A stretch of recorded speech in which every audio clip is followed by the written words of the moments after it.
That right there is the American River. January 24th, 1848. A guy named James Marshall saw something glittering in the water. Within 2 years, 300,000 people flooded into California. Men left their families, their jobs, their entire lives for the chance to pick gold out of a river. If you want to see how ordinary people got rich during the biggest gold rush in history, subscribe right now.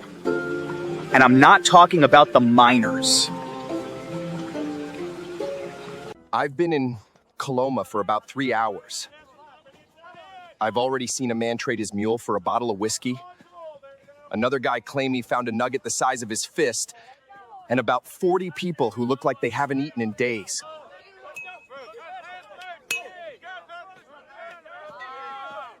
The smell hits first. Unwashed bodies, wood smoke, mule manure, canvas baking in the sun. 40,000 people living in tents, and nobody thought to dig latrines. Here's the dirty secret of the gold rush. Almost nobody who actually mined for gold got rich. The real fortunes were made by the people selling things to the miners. Shovels, food, whiskey, information. Case in point, this general store. The owner came to California with a wagon full of shovels. He sold every shovel for $50. He's now worth more than any miner in this camp. He never touched a pan. Shovels cost $20 in San Francisco. They sell for $50 here. That's 150% markup. And the miners pay it because what else are they gonna do? Dig with their hands? I found the guy who's really cleaning up. He sells maps. Maps to gold claims that may or may not exist. He sold 600 maps at $10 each. That's $6,000 in 1849 money. Get your maps here. $6,000 in 1849. Adjusted for inflation, that's over $200,000. Selling hope on paper, the original information product. Let me show you the real economy. Over there, the laundry. A Chinese immigrant named Yifeng Cheng started washing miners' clothes. $1 per shirt. He built a chain of laundries across every mining camp. When the gold ran out, the laundries stayed. Because clothes keep getting dirty whether there's gold or not. That's the lesson. Sell what people always need, not what they dream about. Okay, the saloon. This is where the real business happens. Not the drinking. Behind the bar. The saloon owner makes more in one night than most miners make in a month.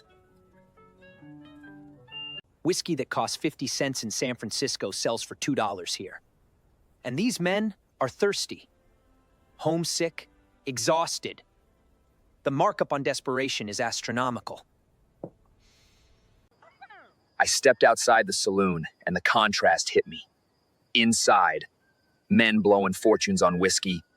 Outside, a man panning in the freezing river at midnight because he can't afford dinner.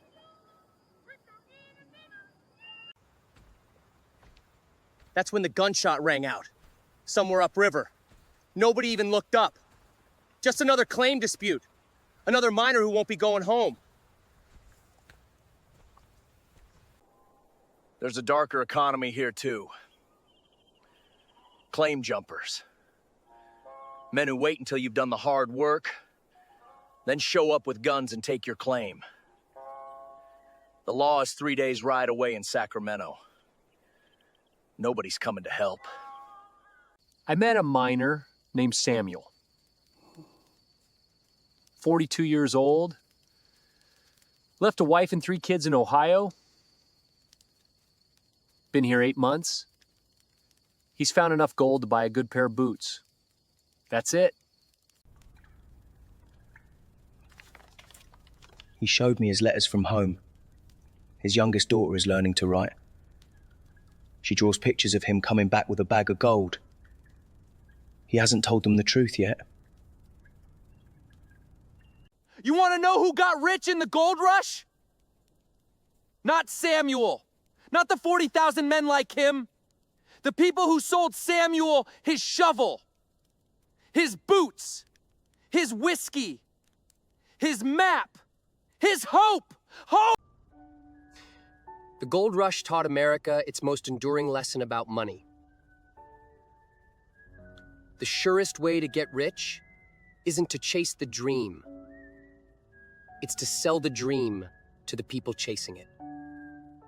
Levi Strauss arrived in San Francisco during the gold rush with a roll of canvas. He planned to make tents. He ended up making pants. You might have heard of him. He never mined a day in his life. Samuel left this morning. Back to Ohio. No gold. Just 8 months of calluses and a letter from his daughter he's afraid to answer.